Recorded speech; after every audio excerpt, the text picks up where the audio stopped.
thinking, it's thinking. Just give me a second. I don't want to introduce without.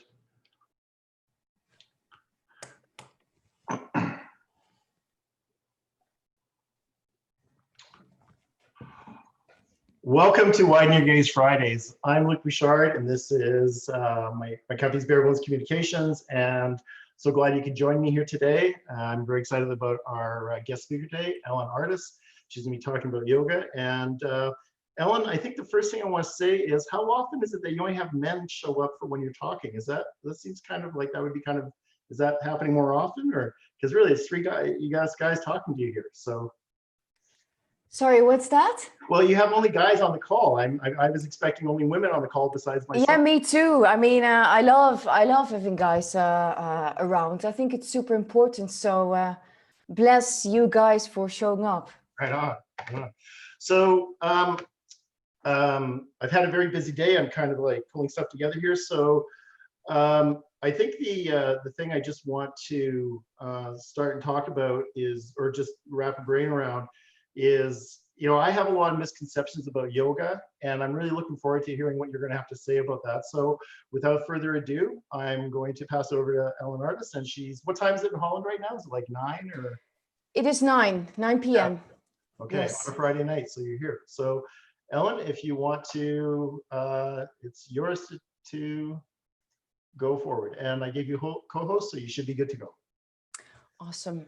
So yeah, welcome guys. In a minute, I'll start the presentation that I prepared. So what I wanted to share with you today is yoga, yes, but not the flashy type of yoga, more what we all can use of yoga and different types of yoga to find relief, to elevate our stresses that we all of us have. And what we can learn from yoga, its science and all in our own normal life. So hopefully will inspire you. Hopefully you will get something out of it and see that yoga is not just for the flashy, young, very skinny women, because I think that's a very sad fact that that's how yoga is portrayed. So maybe if you have any questions, please write them down or write them in the chat. And then we get on to those at the end, okay? I'm going to start sharing the screen and there we go. All right. So. Yep, we're all good. Okay, brilliant. The screen is being shown right where you need to be. Good job. So the reason I got into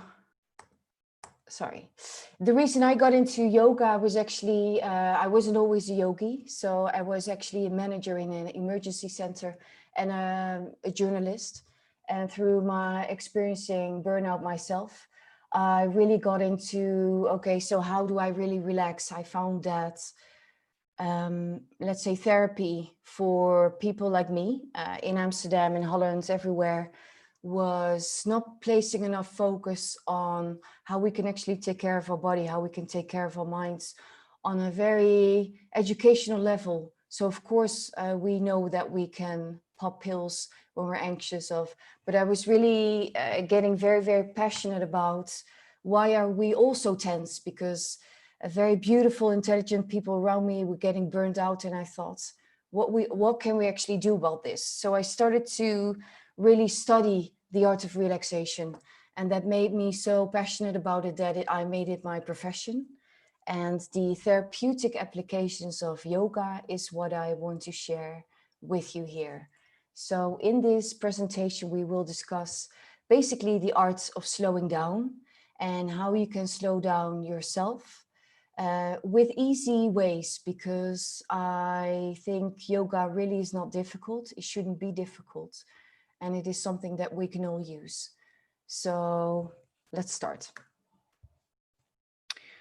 As we're talking about the therapeutic applications of different types of yoga on stress and sleep, I think it's very important that we just tackle what stress really is. So Here's an official definition of the American Medical Association.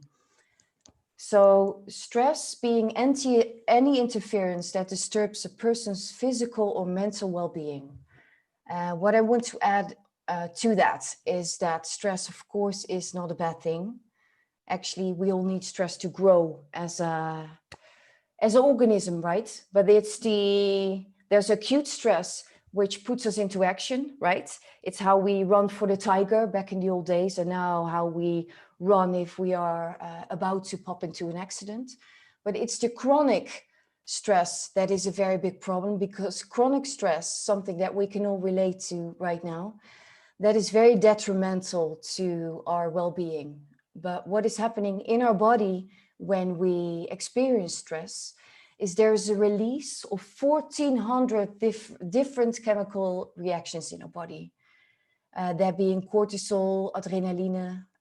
And what that basically does, put simply, is that it tenses our muscles, especially the muscles in the legs. It increases our heart rate, our blood veins go wider, and we really get into action. So that's the background of it. But as being said, it is the chronic stress, the continuous application of stress in our bodies that is causing problems. And we could say that tension, hypertension, all sorts of stress and tension is the real pandemic at the moment. And stress is the #1 death cause worldwide. So there's a couple of very alarming or less alarming things that can happen when we experience stress, that being on the physical level, on the mental level, on the emotional level, with insomnia being one of them, fatigue, inflammatory system problems, hypertension, all those kinds of things. And yeah, so on the long term, what we want to prevent is that our body becomes increasingly disturbed. And when our body is under an increasing amount of stress, when it's continuous, pressurized by stress, something will happen.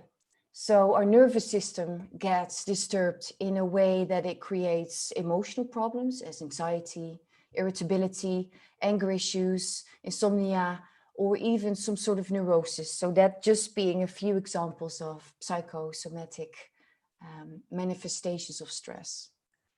Another way of looking at stress is a beautiful example, I think, of stress really is the amount of challenging situations we face, divided by our ability to cope. So we can amp ourselves up by changing our lifestyle in such a way that there's less and less stress in our day-to-day life. But we can also work on our inside, so to speak, building up our resilience, our ability to cope. And just a bit more on the background before we dive into solutions, so to speak. So what both psychology and yogic philosophy say is that there's 3 ways of experiencing tension. So first, there's the most, let's say, superficial part, which is the muscular part of our body. Then there's the emotional part of our body, directly linked to our breath, by the way. So in yoga philosophy, emotions and the breath are directly correlated, and that's why working on the breath is so calming in yoga. And mental. In yoga, they say that all tension stems from tension in the mind. So we will look at that later on in Yoga Nidra and examine its power, because it really taps into the mind.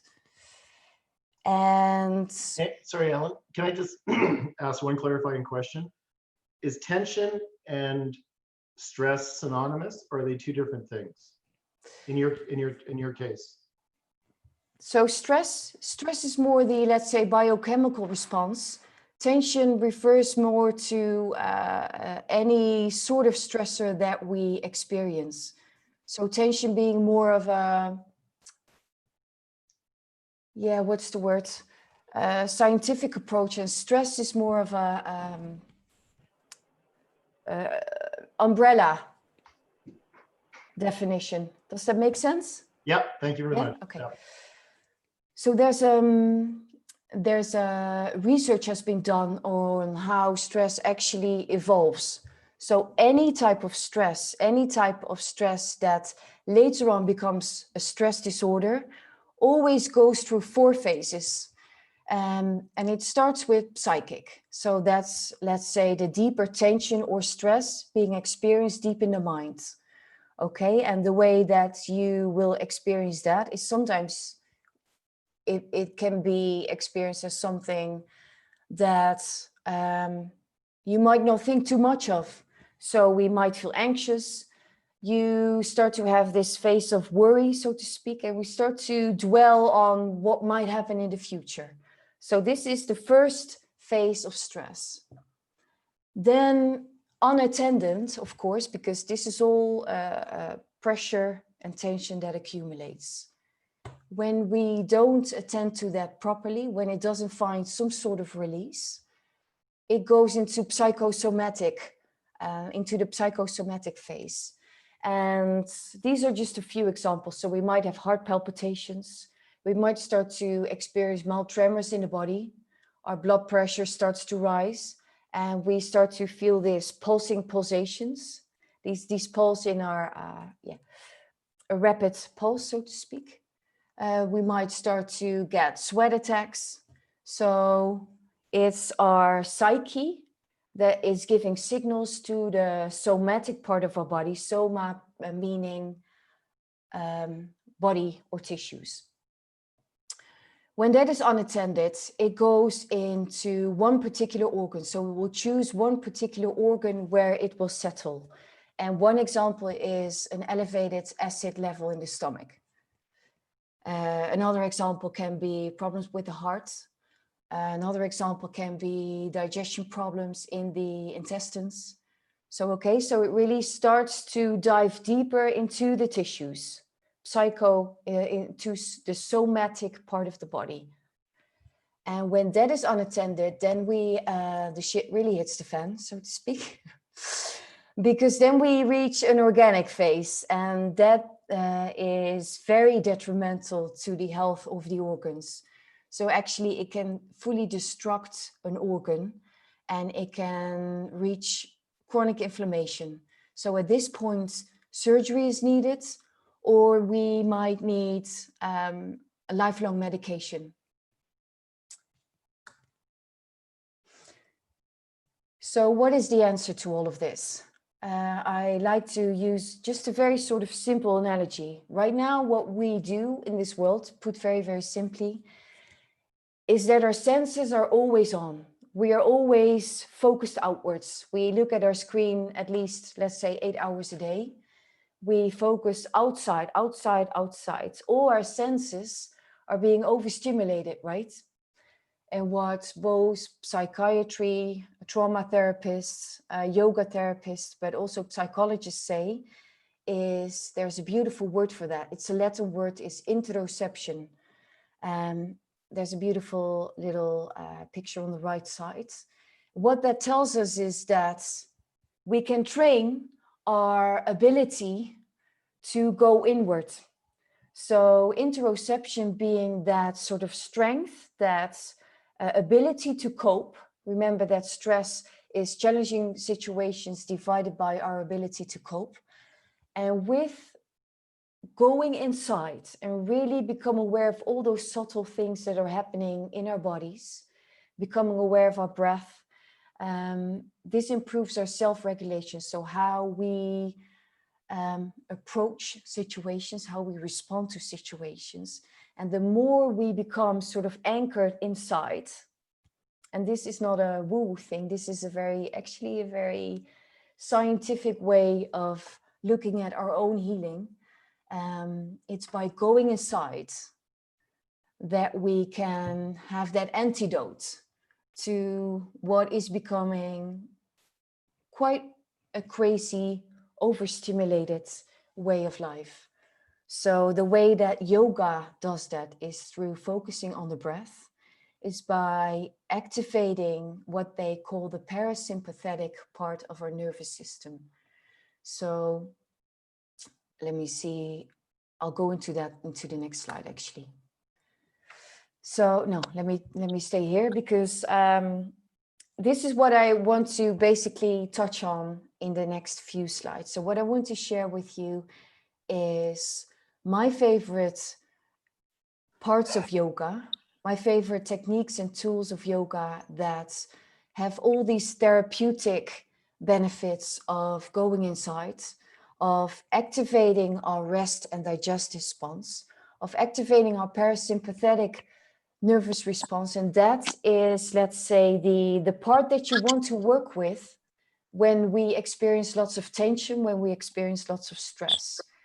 Because what is happening when we are activated, when we are on all the time, when we are under a lot of pressure, when we experience, we could easily say that all of us experience lots of tension right now. So what is happening is the fight and flight response in our brain, in our amygdala, gets activated. And with an overstimulated fight and flight response, that part of our nervous system, which is called the autonomic nervous system, is basically just being depleted. And what we want to do to reverse the effects on our health is to tap into what they call the parasympathetic nervous response of our body, okay? So that's the rest and digest response. And the yoga techniques that I am going to share with you now all have the, let's say, characteristics of working and directly stimulating all these parts of interoception. So breathing, focusing, putting our attention inside, becoming more aware of our bodies, and becoming more stimulating our rest and digest response.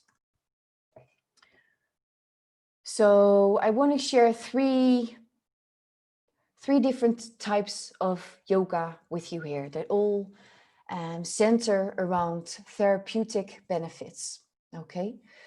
All of these have the, let's say, when you look at them from the outside, they look like very chilled yoga practices. So you don't have to be bendy, you don't have to be flexible. Yoga Nidra you can do in bed whilst laying down. So not a lot of effort is needed apart from Yin Yoga. So it's something that we can all do, okay? So it's practice from people from, let's say, 10 to 80. So I just want to go through them with you. So Yin Yoga, Restorative Yoga, and Yoga Nidra. Okay, and yoga meaning the yoking, the bringing together of three levels of our body. So let's say an alignment of ourselves, in coming together of all these parts that normally are separate, especially if we spend a lot of time in our heads. So it's the bringing together, it's the yoking of the body, heart, and mind. And Yin Yoga, I will go through each of them separately, but just as an overview, Yin Yoga refers to the model that you see on the right side. Hopefully you all know them, right? The Chinese model of Yang and Yin. So what Yin refers to is the other half. So our lifestyle being quite young, being quite creative, being quite active, Yang being the masculine force. Yin is the other forgotten half. So Yin is the type of yoga where we are stationary for at least 3 to 5 minutes and where we really practice to become still. So it's a type of yoga where you stay in one pose for at least a couple of minutes. And that, of course, can be very difficult because how often are we really still, right? How often do we really put our body in a position where we try to not move? And you can imagine that that brings up things in the mind. It brings up things in our emotions. And that is also the practice. So, but on a more physical level, what Yin Yoga does is that it's where, let's say, all those very active types of yoga focus on the muscles, Yin Yoga focuses on the deeper parts of ourselves. That's a metaphor, but it's also literally, because Yin Yoga focuses on the deeper tissues, what they call the Yin tissues. And Yin Yoga really is a practice for the mind, it's a practice for the body, and it can really release tension from the tissues, but it can also release tension from the mind. So Yin Yoga really being an amazing way of training the mind, of reducing our compulses, of just really becoming still and learning to be with ourselves. And then there's restorative yoga, which is awesome if you suffer from some sort of injury, if you are overworked, if you are fatigued, if you experience burnout. So restorative yoga, as the word says, is really that type of yoga where you use a lot of props. So you can also do this at home, and I will give you a few examples later, where you really basically place your body in a pose and you do nothing. Okay, so there might be similarities with Yin Yoga because they both have this relaxation or restorative inducing sort of quality to them. But Yin Yoga is more of a moving meditation, more, it also is quite a strengthening for our mind. And restorative yoga is basically just lie down and chill, to put very simply. And the Yoga Nidra is something that I wanted to share as well, because to me, not only to me, it is one of the best kept secrets for the deepest amount of relaxation and relief that really we can find in something where we're still conscious, but we can really dive deep and deep into our bodies, even to the level of the mind and the psyche, where you can really change ourselves from within. But I'll go into that later as well.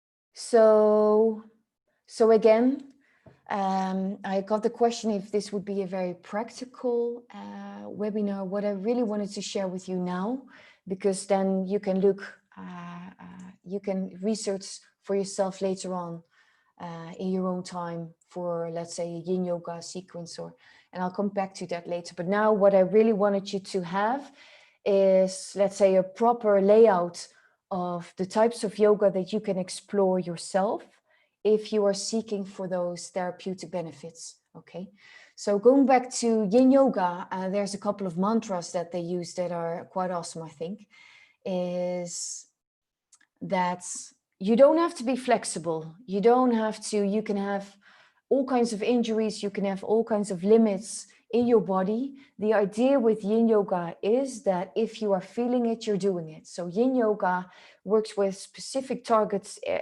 areas in the body. For example, your hips, your groin, your heart, your lower back, your kidneys, which by the way is awesome if you, very helpful if you suffer from fatigue, because to stimulate our lower backs, that's for you as well, Sima. If you are in your chair, you can stimulate your lower back as well, and that is really a good boost to get new energy. According to Chinese medicine, they say that there's where our, let's say, batteries are, our life force, that's how we recharge our batteries, through our kidneys. And we don't use the body to get into the pose, but we really use the pose to get into our body. So again, it's very sad that yoga has such a, also through Instagram, and there's such a image of all these amazing looking, gorgeous women, and it scares people off, because in a way we should all be able to do this, and we are. So I hope it doesn't scare you off.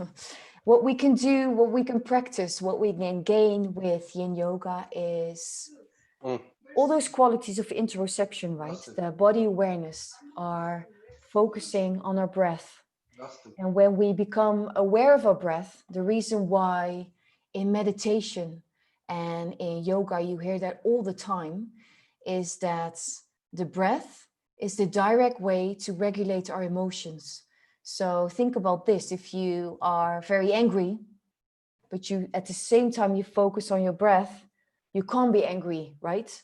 So because what is happening when we get into, let's say, an elevated state of emotion, whether it's irritability, anger, extreme sadness, our body immediately starts to respond. So either our shoulders starts to contract, we start to, if we're anxious, our body, our head start to respond, and our breathing is not the deep abdominal breathing that is relaxation inducing.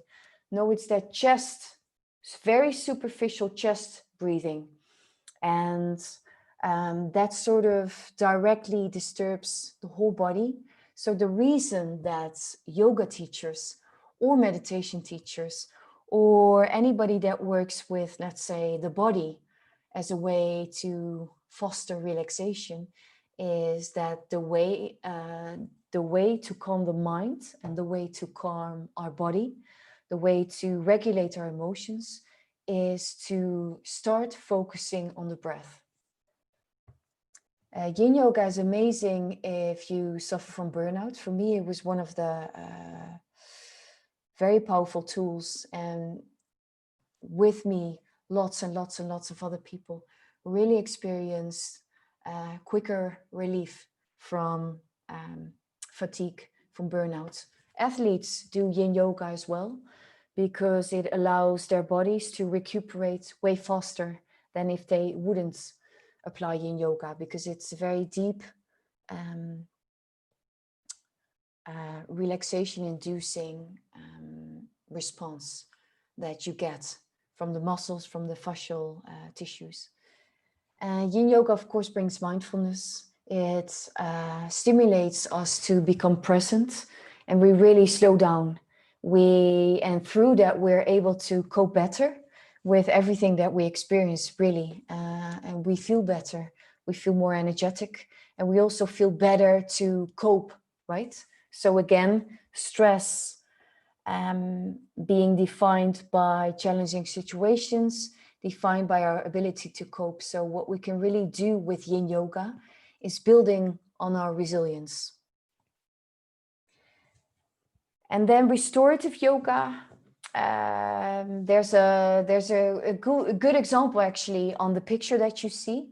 So it's a very simple pose, which you can do in bed, or you can do in your living room.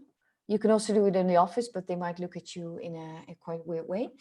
It's that simple. You just bring your legs up the wall. You can place something under your hips, and you can place something on your belly, but the idea is simple.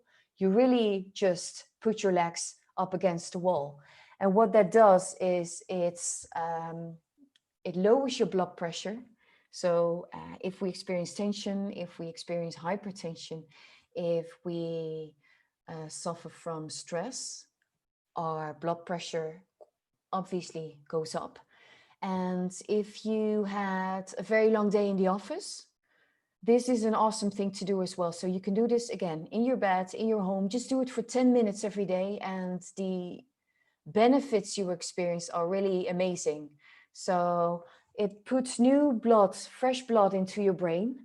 So it will give you this boost. You can think clear again. It will bring it. Sorry, I can't find my words. The blood goes all the way down from the legs, right? So your legs are being completely revitalized. So if you spend lots of time behind a computer and you're stationary, this is something that you really want to try. So really, it is that simple. So going back to health, going back to what it does to our body, is again, it stimulates our parasympathetic nervous system. Just because finally we lay down, we become still, and we activate that rest and digest response of our body.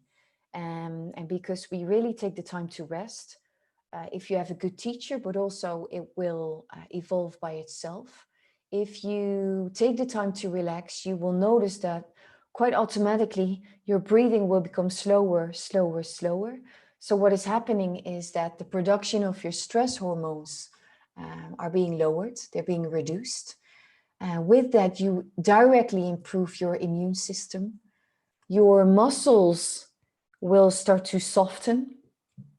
So one of the first responses of our body when we get into that fight and flight mode, when we get ready for action, is that there's a couple of large groups in the muscles, large muscle groups in the body that are being activated. Those are the upper parts of our legs, our shoulders. So those are usually one of the first in our respiratory system. So that start to directly notice and start to respond to your experienced tension or stress. And this also really helps if you have trouble to sleep at night, if you suffer from insomnia. And really, there's so many other vital benefits and so many other benefits for your body and for your mind. So this would be the ultimate stress relieving pose. And the third type of yoga that I wanted to touch upon is Yoga Nidra. Yoga Nidra being yogic sleep. Yoga Nidra is the type of yoga where you lie in a supine position, so in Shavasana, the corpse pose, and you listen to the instructions that the teacher is giving. And what it does, it's a super scientific, a super systematic way of releasing all the different layers of our body. And one single hour of Yoga Nidra has the same quality to it in terms of deep rest as 4 hours of conventional sleep. So I really think that's quite awesome. And they say that Yoga Nidra is one of the best kept secrets of the immense energy of all those great yogis. So what Yoga Nidra has, so Yoga Nidra being this guided meditation where you listen to the instructor and you really just try to lay still. And it's the science of relaxation which enables each of us to dive deep into the realms of the subconscious mind. So remember that I said in the beginning that in yoga and in psychology as well, they say that all types of tension stems from tension from the mind. And Yoga Nidra has this quality of really diving deep into our minds and really changing our thoughts as well. It's a scientific method that has been used for 2,500 years of removing tensions in one of the most unique ways, because you're conscious and you really dive so deep into your subconscious mind, the part that we usually don't access, that you can really start to, they make jokes about how you can really be your own psychotherapist with Yoga Nidra. And it's one of the most powerful forms of therapy because we learn how to calm, we learn how to be still, we learn how to silence our minds on a physical body, on a physical level, on an emotional level, and on a mental level. And what is good about it is if you go to, let's say, a psychologist, is you can really choose, right, what you want to talk about, and you really sort of only show several parts of yourself. Whereas with Yoga Nidra, you're actively being guided from the physical parts to sort of very deep parts of your mind. So you just let yourself be guided, and with that, this very deep relief can be found.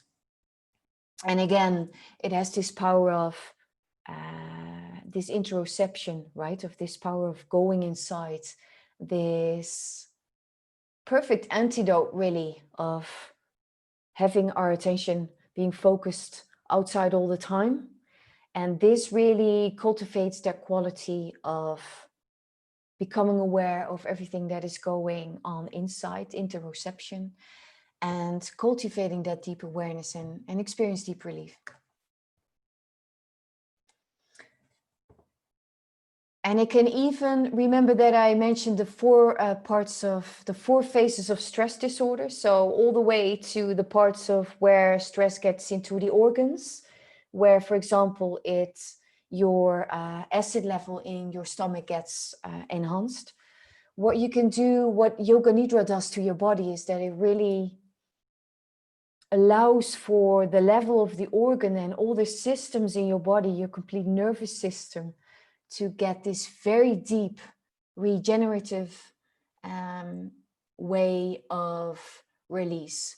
So you can really change how your body is responding. So you can really tap into those parts of your body that can allow you to heal, can allow you to even cure diseases. So what we do with Yoga Nidra, so with this lying form of meditation, is that we brace the body tissues. So it goes very, very deep. And again, going back to that ability to cope, right? It's a mental ability to cope that we can really cultivate with this, but we can also help the body brace itself and really change the systems in the body for the good. So what I wanted to touch upon as well is sleep, and how this can help you get better sleep. So in Europe, where I'm from, is sleep disorders affects 74 million Europeans, and insomnia, being a psychosomatic illness, right, affecting 110 million people in Europe. And in America, sorry, I don't have the Canadian numbers, but in America, 70% obtain insufficient sleep. And sleep-related problems affect 50 to 70 million Americans. And I mean, I thought that was just horrible, because when we know that most of these problems stem from stress, exceptions are there, of course, but stress being a very big influence on not being able to sleep. Imagine what it does to our health, what it does to our relationships, what it does to our careers, what it does to our ability to cope, really. So if you are one of those people that has trouble with sleeping at night, I wanted to share with you how Yoga Nidra can work for you, okay? So I did want to ask you, and not to share it with me, but just to take a moment here and reflect how well you sleep at night. So do you fall asleep easily? Do you worry a lot? Are you overthinking? Do you have that stream or flow of thoughts that just doesn't stop? If that is you, then you might really benefit from doing Yoga Nidra, or just a few breathing exercises before going to bed, because that really helps your body switching off. And Yoga Nidra really works both on the preventive side and curative side for a lot of psychosomatic illnesses, but insomnia and sleeping disorders being a very, very strong one of them.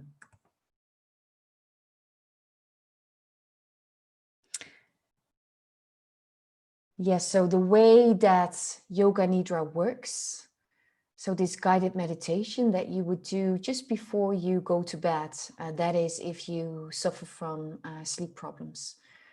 So if this is you, then how you can use Yoga Nidra is try it for 2 weeks. And then science backs it up that already there's an incredible amount of relief, because it really decreases your time to fall asleep. And also it really enhances the quality of your sleep. And knowing that 1 hour of Yoga Nidra, I mentioned it before, but I'll mention it again. 1 hour of Yoga Nidra equals 4 hours of deep rest. And if you repeatedly have problems falling asleep, then what I would recommend, what scientists recommend, is that you do work on active movement during the day, right? So what I definitely don't want to say is that everybody should only do restorative yoga, Yin Yoga, Yoga Nidra. No, I wholeheartedly believe in really moving the body, whether that's running, whether that's swimming, whether it's walking or active yoga, you choose. But if you have problems falling asleep at night, then I would recommend a busy daily program, really a routine program as well.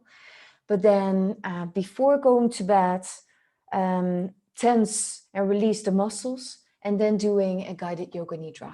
Okay, so there's lots of yoga nidras you can find on the internet, and maybe Luke remind me that I'll share a few resources later. And what they did when people who depend on sedatives, pills, is that they were people who used yoga nidra as, let's say, a therapeutic movement to treat their insomnia and their sleeping disorders, is they became less and less and less dependent on these pills and also their side effects.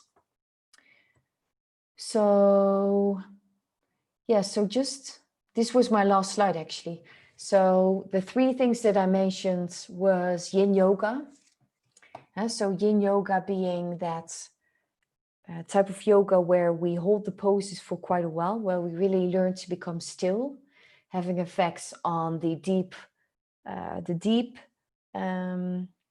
fascial network in the body, even our joints. Yin Yoga being an amazing way of training our emotions and our minds. I also mentioned restorative yoga, the legs up the wall, that type of yoga where you basically lay down and really take a deep rest and really allow props, support for your body to help your body restore and heal. And Yoga Nidra being that type of yoga, also the yogic sleep, where you just lie down. It's not just, because it can be quite challenging, in a supine position, headphones on, and you listen to an instructor guiding you with their voice and withdrawing the senses and really focusing on what is going on inside. And all those three types of yoga that I mentioned all have those qualities of going inside, of that antidote, of giving our senses, giving our busy brains a rest, and really allowing our body, allowing our brain, and allowing ourselves to heal. Okay, that was my presentation on yoga. Thank you. I think that was quite long actually, so thank you for staying, and I hope I didn't make you fall asleep. On the contrary, no. So maybe what we can do is stop sharing your screen, and then we can see everyone on that.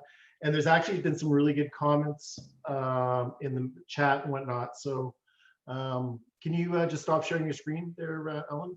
Yes, stop share. Yes. Right. So what I'm going to do is, because we have a nice intimate number on the call, I'm going to invite people to actually ask you questions, and that would be really good. Nita, so nice to see you. So I'm so glad you could be with us here today.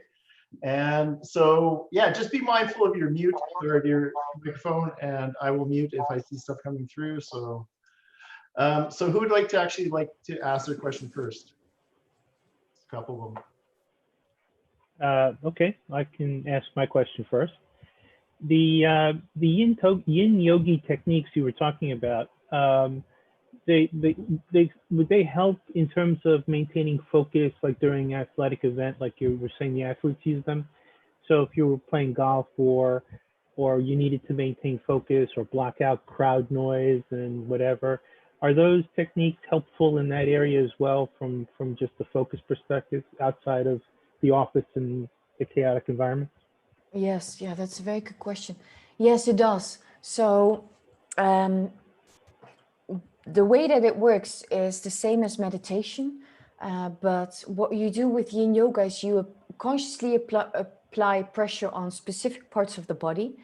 And what you would do then is, and the instructor will always guide you to that as well, you will always come back to the breath. And that is a tremendous meditation, because you will start to feel things in your body. You will start to feel this urge to move sometimes. And because you bring yourself back to the moment, you bring yourself back to your breath and to the sensation, is that your mind will start to be trained to become single focused, right? The same as what we practice in meditation, is you get this focus in your energy as well. Because what happens in a very unfocused mind is that a lot of energy goes to waste by just focusing on this and that and this and that. And what you do with Yin Yoga is you really narrow it down. You really start to focus inward on your sensations. And with that, you really train your focus to enhance. And you really train the quality of your mind as well there. So yes, definitely. Good question. Oh, thank you. And I guess the second question I had was, and I'm glad I wrote it down. The restorative yoga, you showed that drawing of a person with their legs up against the wall. I mean, if you're not interested in starting off with that pose, with just keeping your legs elevated, like on a pillow or the side of a sofa or something like that, work as sort of an intermediary step before you move on? Yes, definitely. You can also, for example, you can also do restorative yoga in bed when, for example, this would be another pose, but yes, definitely.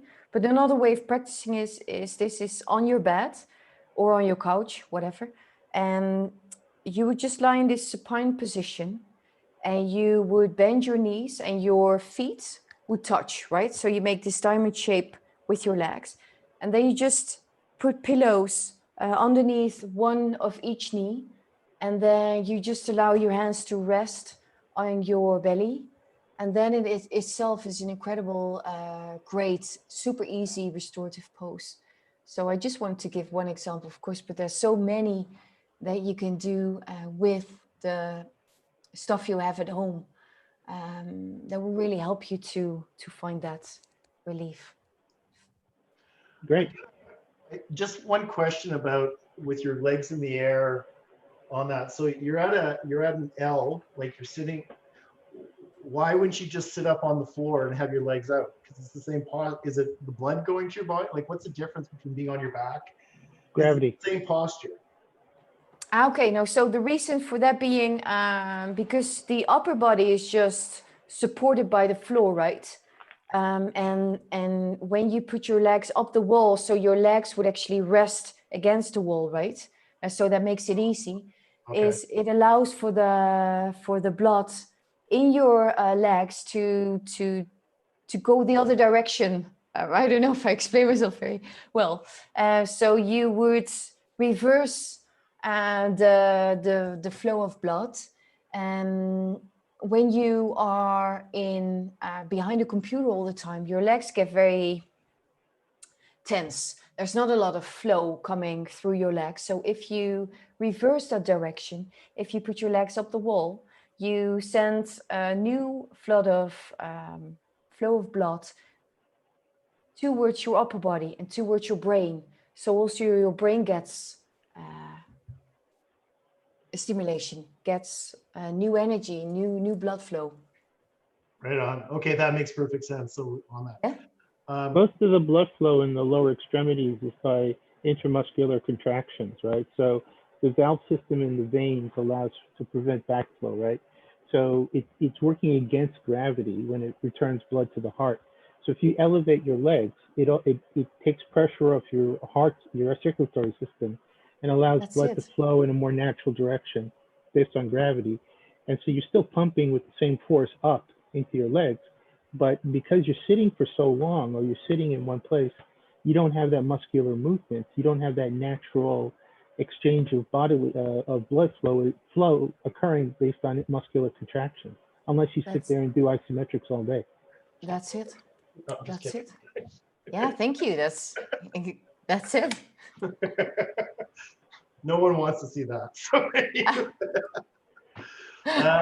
Great questions. We had also, Anita, you had said that you know about, sorry, I made your comment, so if you want to mute and.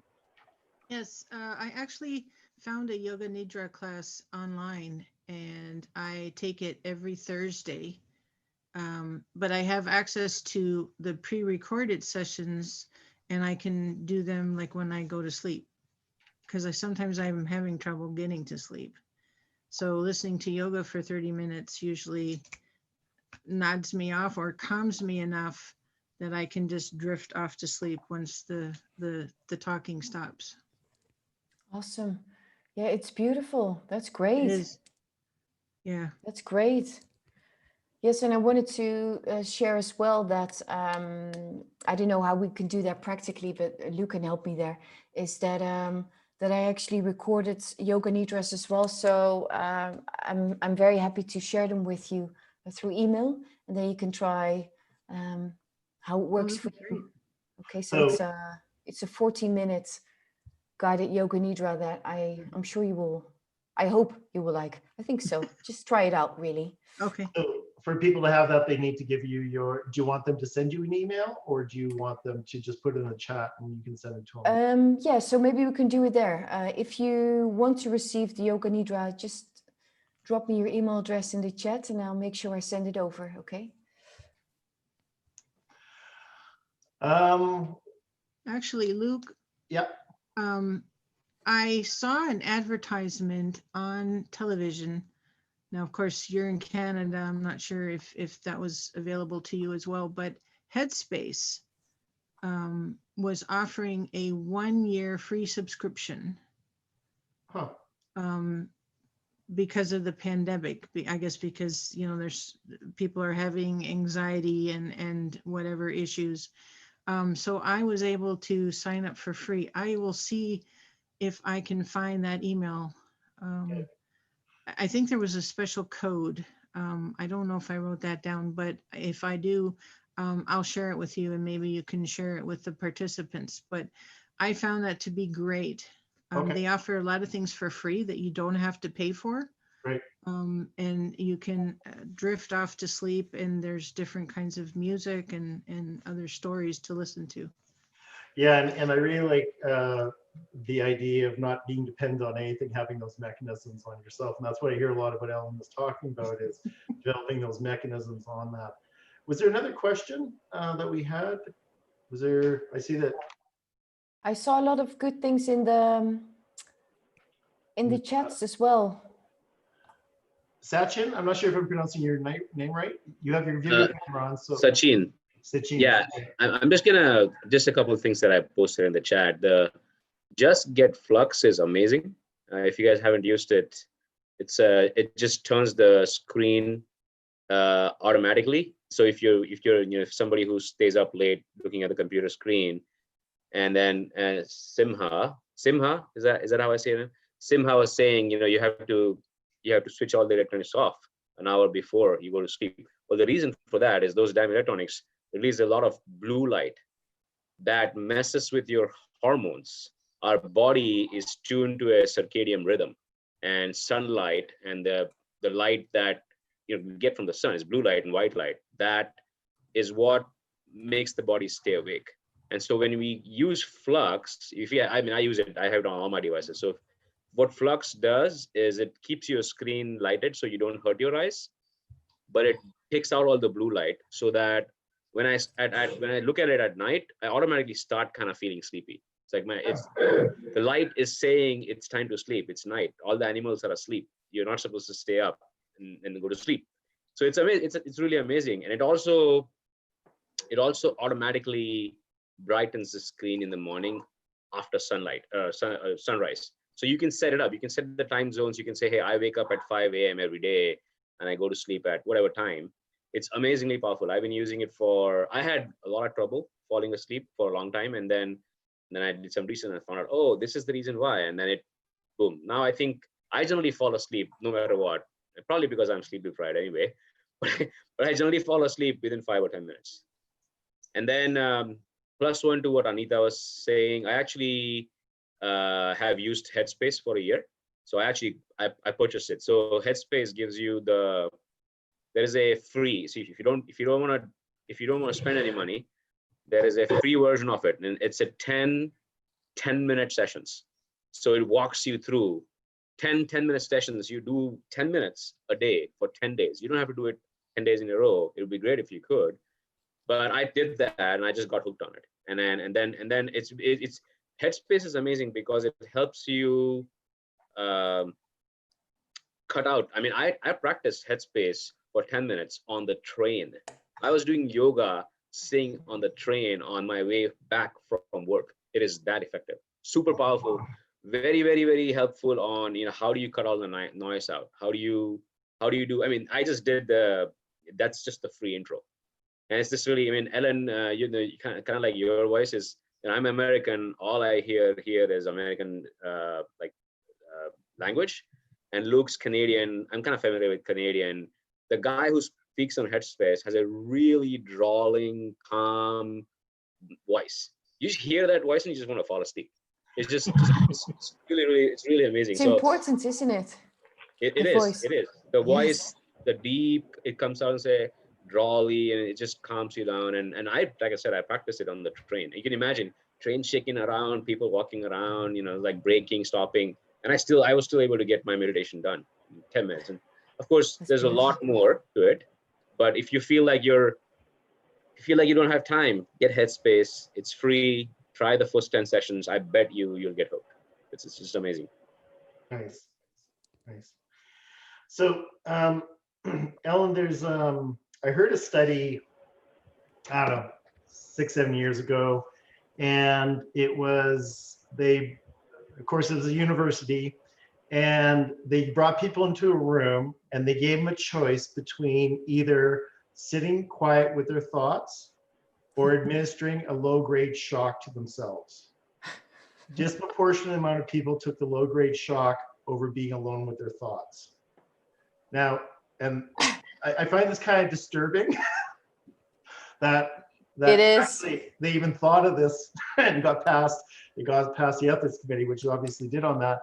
But I just think that part of the problem that we run into is this idea of being still and stopping and just on that kind of stuff. So how much success do you see with your clients when they're able to actually just get still, and then that's the tipping point for them? Is that the biggest problem, or am I assuming something here, that people just have a hard time being still?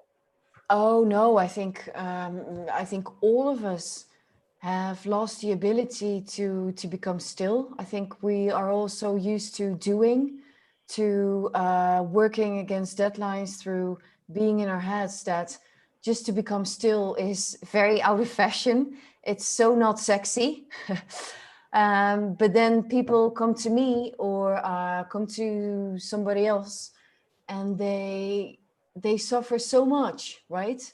And they would have to become ill, like, well, you name it, in order to actually take their time to look at themselves. And I was thinking about that as well. It's like, why do we spend so much money on looking good, right? All these creams, or just going to the gym so our muscles get tense. And don't get me wrong, I love being fit as well. I think it's great, but we don't spend money on our insides, on our well-being. And then we talk about relaxation, and it's just, in a way, it's like, oh yeah, but I know how to relax. No, we actually don't. We lost the ability to truly relax, and we don't really know how to do it anymore. And we have to get life just smack us in the face in order for us to think, oh, I really need to work on myself. I really need to just sit with my own thoughts, which definitely is horrible. How many thoughts do we have a day? Like 60,000. And I think, I don't know, 60% of them is repetitive. So it's really boring as well to just be with yourself. It's like, where did they come from, right? But what I see with clients For example, when I do retreats, so when I have the time to work with them longer, or during a process on coaching, or to see people's faces change when they come out of a deep yoga nidra, or out of a yin yoga session that really focuses on, let's say, working on your ability to be with yourself, is beautiful. Like how a face just opens up, how people soften, and how we can really see sort of the true personality that shines through behind all the layers of tension. I think that's very beautiful if somebody can really be with themselves. I think we should all learn that, really. It's in our own ways. But no, it's a horrible example, or it's such a typical example that it terrifies us, really. Right. Absolutely. And another thing I was, you're talking about all stress is within the mind, right? Like stress starts within the mind, and even the 4 stages that you went through. It's not that I'm well versed on yoga, but actually I never saw that, the progression of it. So that was very valuable to me, and thank you for that. But our perception drives our reality so much, and one person's stress is another's person. They don't really see, or it rolls off their back, seemingly rolls off their back. Who knows, right? How they internalize it. But yes, what is stressful to me may not be as stressful to anyone else. Like I just know that even doing when I'm at my 89th webinar since I started this, and what was stressful 85 webinars ago, it's not stressful to now, because I've just developed that muscle memory and whatnot. Is there any, I guess part of the thing is, like meditation, sometimes people fall asleep. And that's kind of like, there's some suggestion that you're really in resistance if you're falling asleep, you're really not doing that. Is it okay to fall asleep in yoga if it's supposed to be relaxing, or are you Yes, it's definitely okay. So from a yoga perspective, what I learned recently is that, but I don't know if this gets too deep into things, is that prana, which is the yogic term for chi, how they say it in Japan or China, or basically our life force, our life energy. A lot of our energy is being used to actually repress things, right? So the moment where we start to relax is quite often also the moment where it's just too difficult to stay awake. So for people who fall asleep during yoga nidra, that's just because so much energy is being used to take care of stuff that comes up. And sometimes you're just plain tired, of course. So my answer is no, it's not bad to fall asleep during meditation. Of course, it's a practice to stay awake. It's a practice to stay present. But if you like tense up like this and I shouldn't sleep, just let it happen, and then you just wake up again, and then you continue the practice, right? So it's a very simple answer, of course, but a bit black and white. But no, it's not. It's a continuous practice. Okay.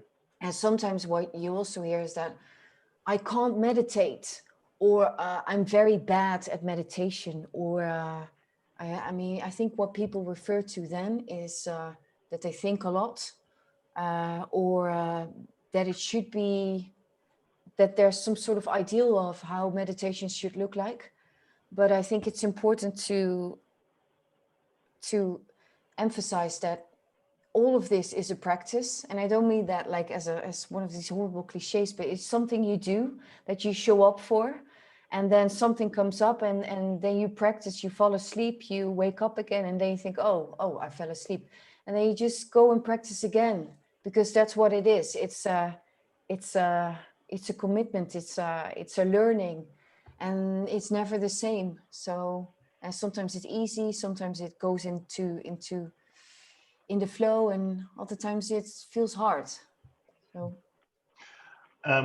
So I have another question, but I want to see if anyone else has, if they want to mute, just ask questions directly. And so where are people at with their individuals? Do you have questions for Ellen? Not at the moment, so fire away, Luke. You seem to be hitting a lot of high topics there. Okay, excellent. So I'm just thinking here.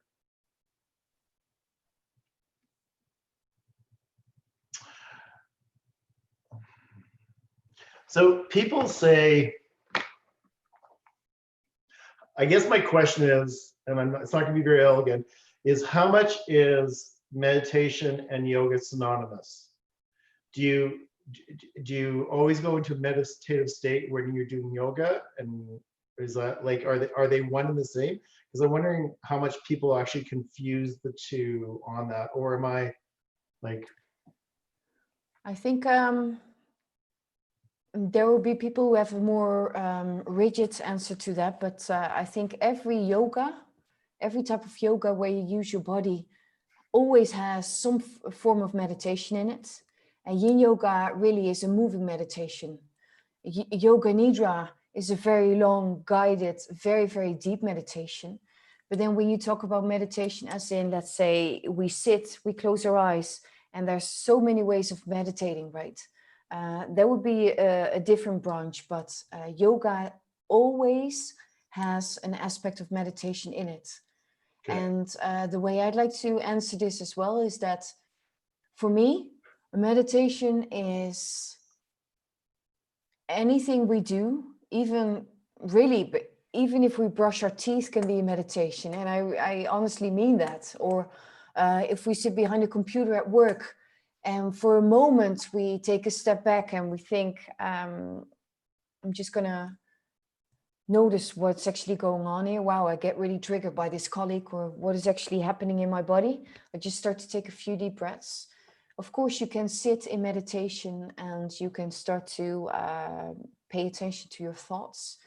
But yoga being that bringing together of body, heart, and mind, really is a meditation in itself. And also every yoga teacher usually creates a yoga class where there's a meditation in the beginning, where you have a more active type of yoga, and the end relaxation pose at the end, which also has a meditation.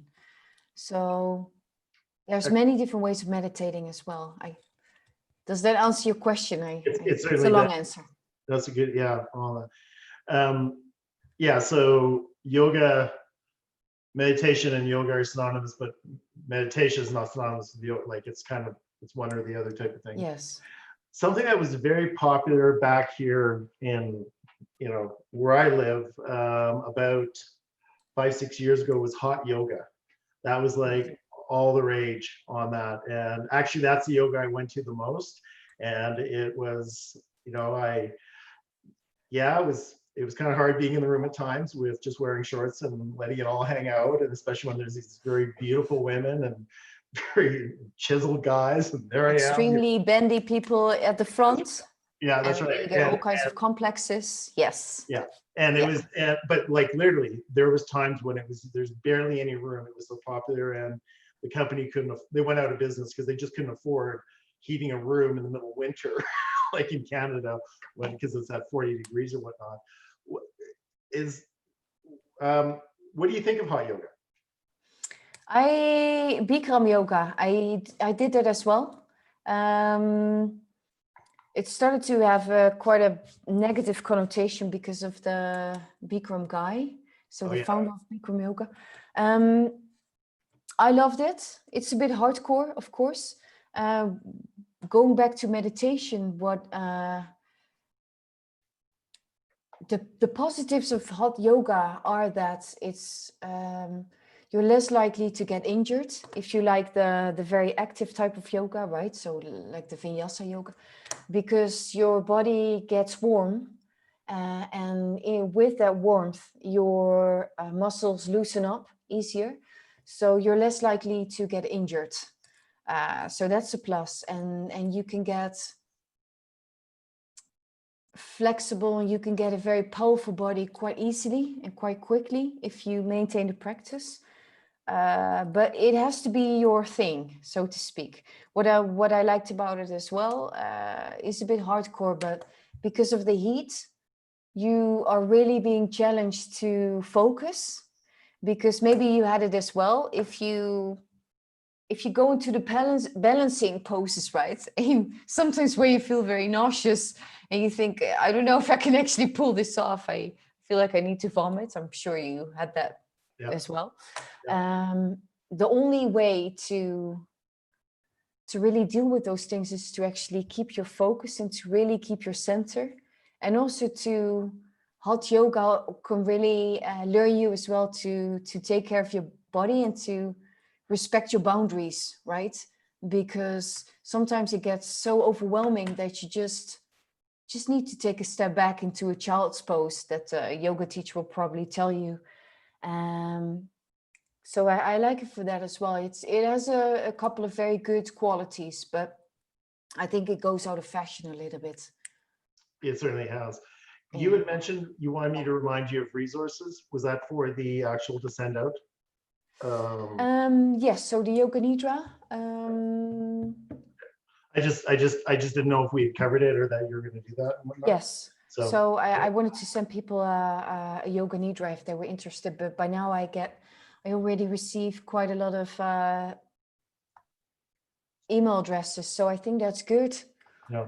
Well, and also, so you send out emails on a regular basis and whatnot, and I think that I would like you to be able to include your emails out to people on that. So I'm not sure because they have to opt in and basically on that type of thing. So is there a website they can go to if they want to have their regular, or how do they get on your email list? Well, I can, if you want, I can add you guys, or you can go to my website. It's ellenaarts.com, but it's a Dutch name, so maybe I'll just need to actually. And on the landing page, the first page of my website, ellenaarts.com, I just shared it. There's a subscribe button as well. So yes, I do lots of things really. One of them is that I host a weekly meditation on Sunday. And in that, a good bunch of people come together and I share something different every time. And then after the meditation, you can share your experience. We can learn from each other. And that's a cool way of practicing together as well. And I need to ask, because I'm sure people are wondering, time zone. What time zone is that on? Because, yes, that's a very good question. So what time is it now with you guys? In Mountain Standard Time, it's 2:20. In the Eastern Seaboard, it's 5:20, right? Okay. So 4:20. 4:20. Sorry, I'm 2 hours ahead. 4:20. So, okay, so it keeps on being complicated. With me, it's like 10:30 in the evening now. So okay, so that's good. It's going to be on Sunday from 8:30 p.m. Madrid time. So that would be for you guys. That would be we 6 hours. So that would be 6 hours from the East Coast of the U.S. Okay, so we have a 6 hour time difference. So it would be 2:30. 9 hours LA time. Yes. Right?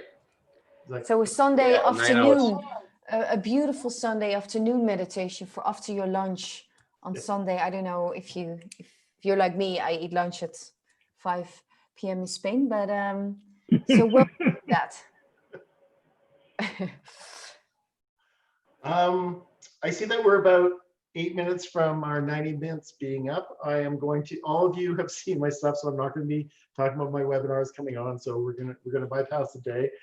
And just last chance to ask any questions, anything else that's undone. We've had no drop off right, Ellen, which is really incredible, except for now, for the whole thing. But is there any last questions or anything else before we sign off?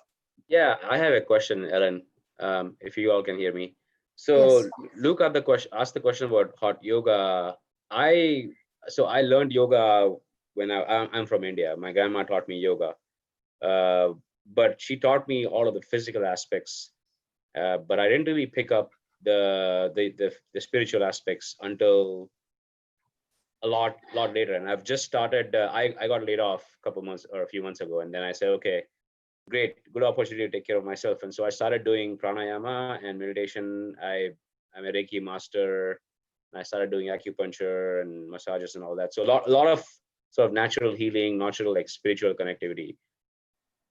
The hot yoga piece just feels like nasty to me. And you're saying you liked it. I feel I'm a little confused there. But from everything that I've heard, I'm thinking I should not ever step inside a hot yoga studio.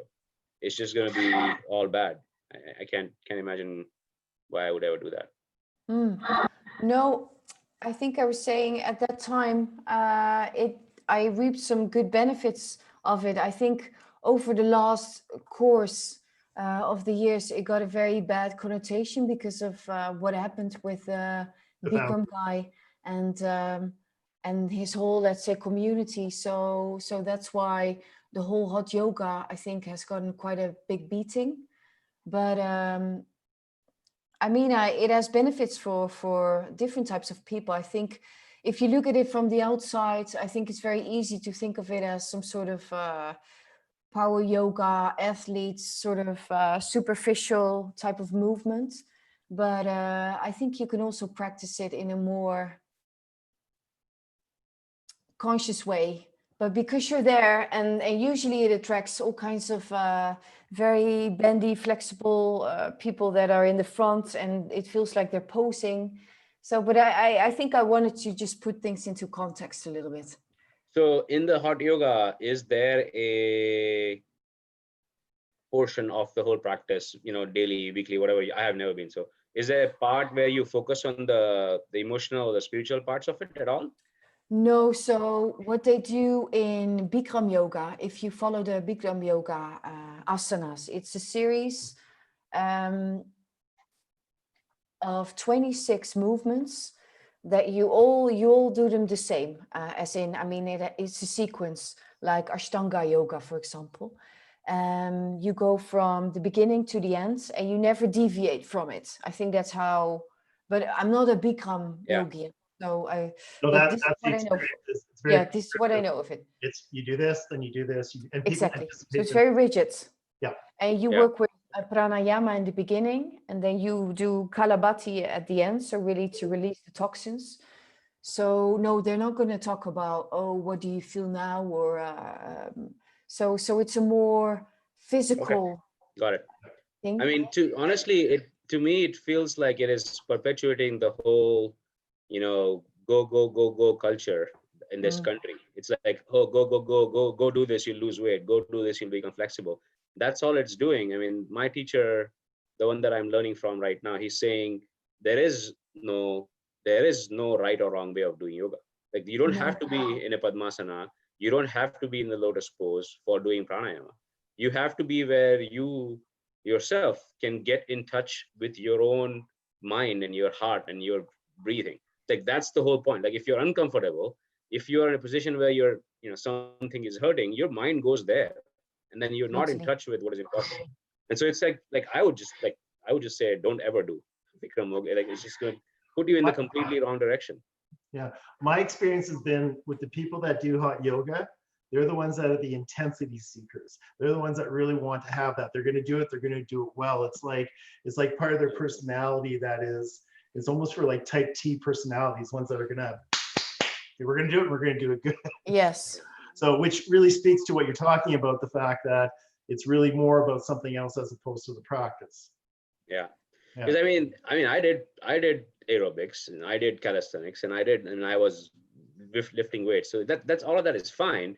It just feels like yoga is not where you go to do that kind of stuff. It's very like you want to kind of float out. You want to float out of your body. You want to like not be aware of your body. Honestly, that's the state that you should be in if you're able to get to that stage and stay there. The benefits are amazing. Like, you come back and say, wow, this is the best out of life experience I've ever had. That's how, I mean, I've had that a few times.